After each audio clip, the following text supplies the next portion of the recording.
kanino ba ang batas na sinasabi nila? Para kanino ba ang batas na nilikha? Ang batas nga ba ay para sa lahat o para lamang sa mga taong maraming pera? Tila ba ang batas natin ay bulag? Okay, magandang araw po sa inyong lahat, mga minamahal ko mga kababayan. So muli po, nandito na naman po tayo sa ating programa. At syempre, bago po tayo magumpisa, tulad po ng ating nakasanayan, binabati muna po natin ang ating Pangulong Ferdinand Marcos Jr., maging ating minamahal na First Lady Lisa Araneta Marcos, maging ang ating minamahal na Congressman Sandro Marcos, Congressman Martin Romualdez. At syempre ang ating pong mga kababayan sa abroad, maging ating mga kababayan Luzon, Visayas, Mindanao. Okay, sa araw pong ito, mga minamahal ko mga kababayan, ay pag-uusapan po natin ito pong posibleng maging hakbang po ni Vice President Sara Duterte kung sakali pong maipit siya o mahuli na siya sa kanyang mga itinatagong lihim, no? Kung sakaling siya po ay haharap na po sa impeachment trial diyan po sa Senado, o impeachment kung matuloy po yung kanyang impeachment, mga minamahal ko mga kababayan. Kaya ako po nabanggit ito dito sa ating talakayan ngayon, mga minamahal ko mga kababayan. Dahil po sa meron pong mga umuugong o meron po ako naririnig na posibleng kung ito pong si Vice President Sara Duterte nga ay maipit at mukhang hindi niya kayang talunin po yung matitibay na ebidensya laban po sa kanya, kung sakaling siya po ay haharap sa impeachment trial, isa sa mga nakikitang paraan po ng ating mga kababayan na posible pong gawin ni Vice President Sara Duterte para po makaiwas ito pong nasabing vice presidente natin, yung yung kanya pong pagre-resign, no? Para hindi po siya, o para makatakbo pa rin po siya sa 2028 election. So yan po ang nakikita ng ating mga kababayan, mga minamahal ko mga kababayan. So sa nakikita po ng ating mga kababayan, isa sa pinaka mainam na sa tingin nila ay maaring isipin ni Vice President Sara Duterte, siguro yung unang-una pong pwedeng gawin ni Vice President Sara Duterte, para siya po ay makatakbo pa, tulad po na sinabi ko kanina, sa 2028 sa kanya pong gustong posisyon na gusto niya, kailangan niyang mag-resign, no?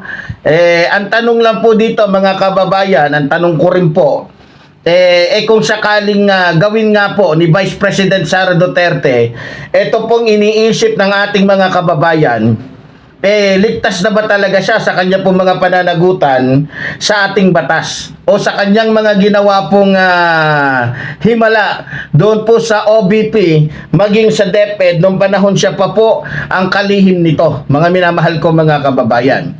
Kasi kung hindi po ako nagkakamali, batay po sa aking pagre-research at pag-aaral po tungkol po sa usaping ito, mga minamahal ko mga kababayan, kung sakali po talagang maisipan po ni Vice President Sara Duterte na mag-resign, halimbawa, o mag-resign na lang bago po matapos ang impeachment process, kung hindi po ako nagkakamali, siyempre, natural, magkakaroon po ng bakante. Magkakaroon ng bakanting posisyon bilang vice presidente, no? Ngayon, ang tanong po natin dito, kung sakaling aalis na, ito po si Vice President Sara Duterte o aalis sa kanyang pwesto, sino ba ang papalit sa kanya? Yan ang tanong. Kasi aalis siya, halimbawa, yan ang gagawin niya, magre-resign siya. Sino ang nasa isip nyo? Sino sa tingin ninyo ang papalit sa kanya? Kasi, meron po kasi akong narinig o meron akong nabasa na maaaring ang pumalit po kay Vice President Sara Duterte bilang Vice Presidente kung aalis siya, ay maaari daw si Senador Robin Padilla. maaari daw si Senador Robin Padilla ang pumalit dito daw kay Vice President Sara Duterte dahil siya daw yung number 1 senador ng ating bansa, mga minamahal ko mga kababayan. Pero pero base po sa aking pag-aaral o sa aking pong natatandaan, ayon po sa Article 7 Section 14 ng 1987 Constitution, mga minamahal ko mga kababayan, at base na rin po sa Executive Order number 292, kung di po ako nagkakamali, base po sa aking pagkakaalala, mga minamahal ko mga kababayan, na ang Pangulo ay magsusumite ng pangalan ng bagong Vice Presidente mula sa mga miyembro po ng Senado o kapulungan po ng kinatawan o ng Kamara. Makakakuha ito ng pwesto pagkatapos makakuha ng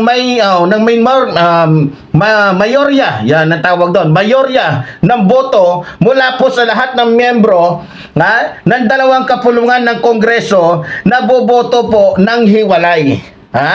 So ibig sabihin, may proseso po pala. May proseso po pala talaga pagdating diyan sa pagpapapalit o sa ipapalit bilang pangalawang pangulo. Hindi pwede porket si Robin Padilla ang number 1 na senador po ng ating bansa, siya na po ang ipapalit agad-agad dito po kay Vice President Sara Duterte. So kung sino yung mas maraming makuha na boto, ayan pong sinasabi sa mga magkabilang kapulungan, yun ang magiging kapalit po ni Vice President Sara Duterte. So at least malinaw po para sa ating lahat, mga minamahal ko mga kababayan, at least malinaw po. Malinaw na hindi porket number 1 po itong si Robin Padilla na senador ay siya na.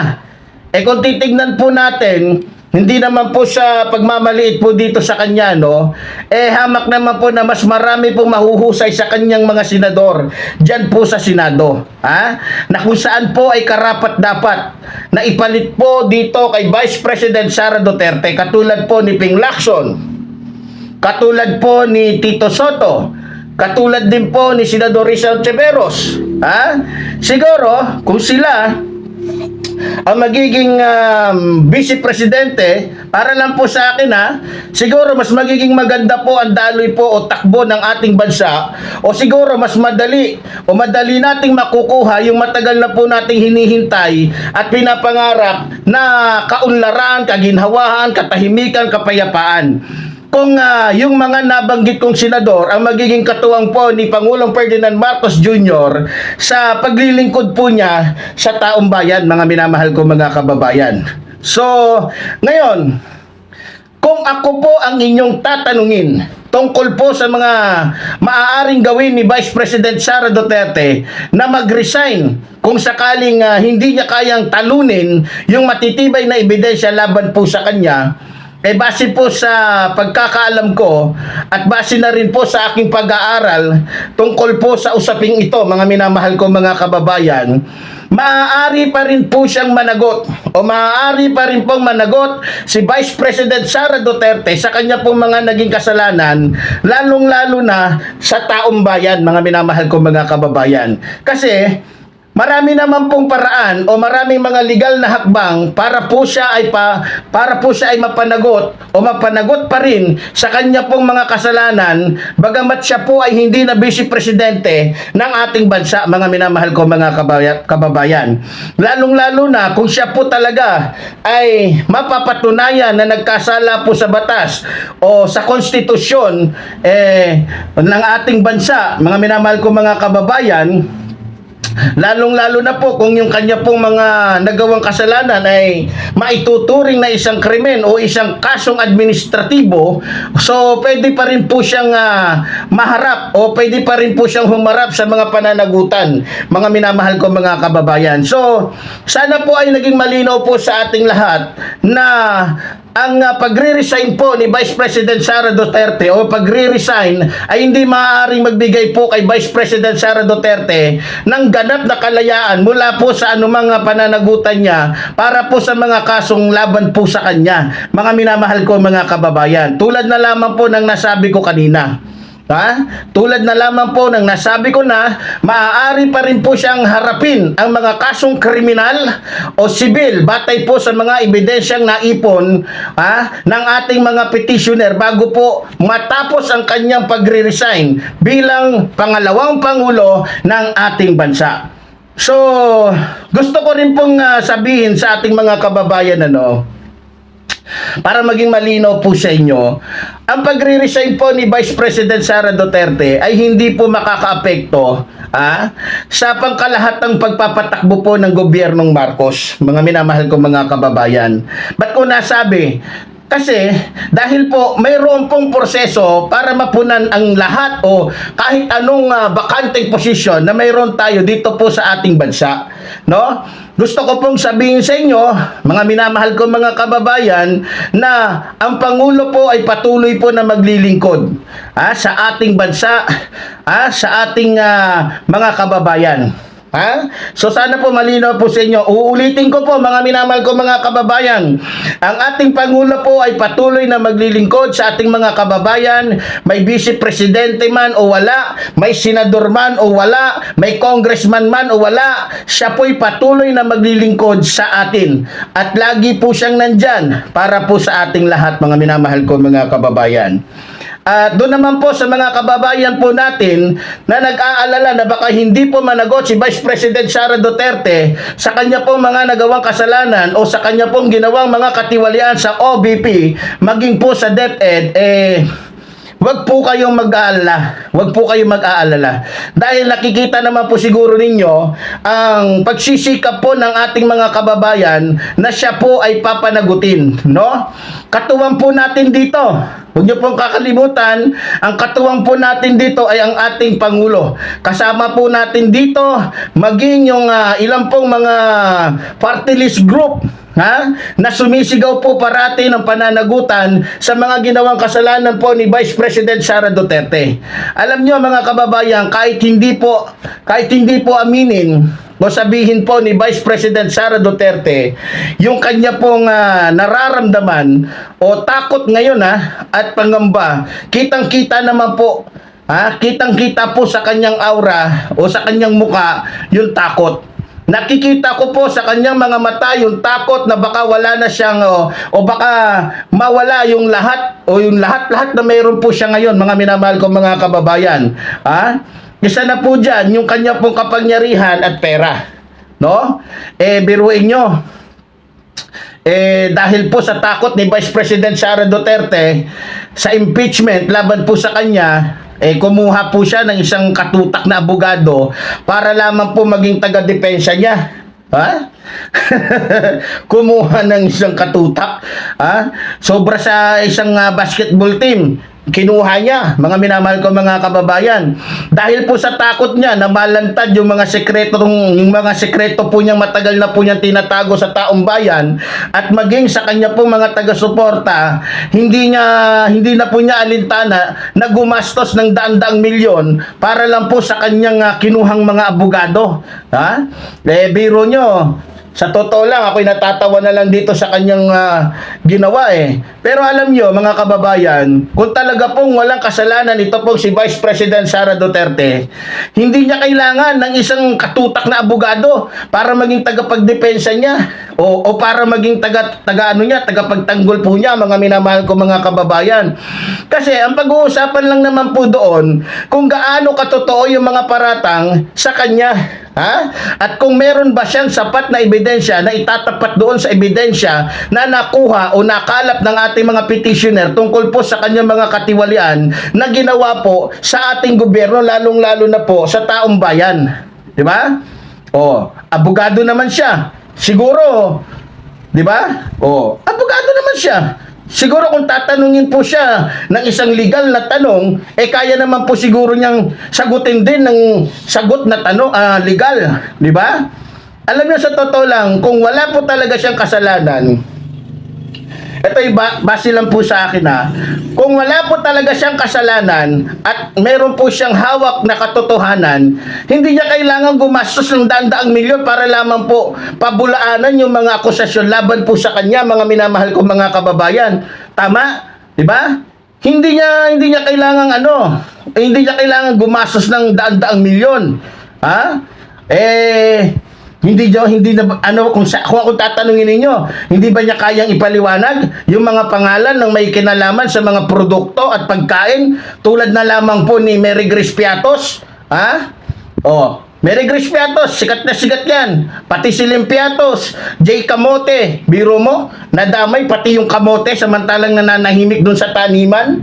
Di ba? Hindi ba niya kayang ipaliwanag ng diretsuhan sa ating mga kababayan yung tungkol po doon sa mga pangalan na nakasulat doon sa resibo na pinakita niya doon sa Quadcom, mga minamahal ko mga kababayan, na para mga pangalan ng artista tulad po ni Hanilet, ano ba apelyido ni Hanilet? Hanilet Camellia C, di ba?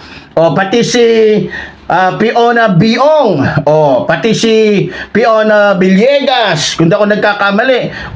Lalong-lalo na isang sikat na pangalan na sumikat, si Fiona, si Fiona Ranites, kung di ako nagkakamali. Mga minamahal ko mga kababayan, pati si Ellen Magellan, ibiro mo. First time nakarinig ako, apelyido Magellan. Pati Magellan nadamay na. Biro mo, pati si Erwin Ewan. Meron ba apelyido Ewan? Hindi ko lang alam pero sa pagkakaano ko wala akong naalala. Pero pinatunayan naman po ng PSA na wala itong mga pangalan nito, hindi nakarehistro. Hindi nakarehistro, lalong-lalo na yung Gary Tanada. Hindi rin nakaano yun. Hindi rin nakarehistro. Diba? So, hindi ba niya kayang sabihin o hindi ba niya kayang patunayan na yung mga inilagay niya doon sa mga pangalan na nandoon po sa resibo na pinasa po nila doon sa Quadcom ay mga totoong tao? Hindi ba niya kayang patunayan yon? Katulad po ni Kukoy Bilyamin. Kung di ako nagkakamali, pati meron pa siyang isang nilagay doon si Alice Crescencio ba yun? Kung di ako nagkakamali, na natuklasan pong walang mga rehistro o hindi nakarehistro sa PSA na sinasabing gawa-gawa lamang para lang po sabihin na dinaan ni Vice President Sara Duterte sa tamang proseso yung paggastos niya sa pera po ng taong bayan. No? So, alam nyo, kung ako po kay Vice President Sara Duterte, ito sa akin lang po to imbis po na gumastos siya ng daan-daang milyon para po sa mga abogado niya, siguro mas maganda ibigay na lang niya sa taong bayan. Ibigay na lang niya sa taong bayan na higit na mas na nangangailangan. Ibiro mo, daan-daang milyon. Kasi hindi naman kukuha po yan at hindi naman papatol sa kanya yung mga abogadong yan. Kung ang ibabayad lang niya sa mga abogadong yan, daan-daang libo lang. Mga sikat yan mga mabibigat ang malalaki ang hinihingi niya, lalong-lalo na ang usapin dyan yung pagpapa-impeach sa kanya. Di ba? Alam nyo, natatawa nga ako para lang po masiguro ni Vice President Sara Duterte na makakalusot siya sa kanya pong mga kasinungalingan pinili niya talaga yung pinaka mahuhusay na abogado sa buong Pilipinas. Di bali nang gumastos siya ng daan-daang milyon. Siguro iniisip niya, okay lang. Total, pag nailusot ko to, pag nailusot ko yung mga kasinungalingan ko, pag ako na ang naging pangulo ng bansang ito, mababawi ko rin yan. Mababawi ko rin yung mga ginastos ko sa mga abogadong to. Siguro, yan po ang nasa isipan niya, di ba? At malamang, tiwalang-tiwala po siya na makakalusot talaga siya dahil mahuhusay nga na abogado yung mga pinagkukuha niya. Katulad po kung di po ako nagkakamali, mga minamahal ko mga kababayan, ang kinuha po niyang abogado, si Ralph Butuda. Kung di ako nagkakamali, magaling na abogado din po to. Pati si Mark Binloan, pati si Raymond Munsayap, kilala din po to. Pati si Michael Wesley Pau, si Vincent, pati itong si Miguel Carlos Fernandez, biro mo, pati si Francesca Maria Flores, Maria Selena Gulda, Porton. O, biro mo. O, tapos pati itong si Clarina, si Attorney Radok. Yan o. O, pati si David Ronel Golia. O, biro mo. Si Lendon Miguel Backwell, o pati si Gregorio Narbasa, Sheila Sison, Carlo Narbasa, Berto Batumbakal, Justin Nicole Galar. O, itong lahat na ito, mga minamahal ko mga kababayan, ang leader po ng mga ito ay si Porton. Kung di ako nagkakamali, yung law firm and Porton Navarra and Salazar ay kilala po sa paghawak ng mga kasong kriminal, administratibo at constitutional law. Magaling po sila dyan, mga minamahal ko mga kababayan. At kung di po ako nagkakamali, mga minamahal ko mga kababayan, kung nasalaya po ngayon, eto pong si dating Pangulong Rodrigo Roa Duterte, isa po to sa gustong maging abogado ng kanyang anak na si Vice President Sara Duterte. Problema ay nasa kulungan na. Kung di ako nagkakamali, isa din sa pumunta dun sa Korte Suprema noon, mga minamahal ko mga kababayan, para nga hadlangan itong impeachment complaint laban po kay Vice President Sara Duterte. Ito pong si kung di ako nagkakamali, lagi nating napapanood itong si Torion.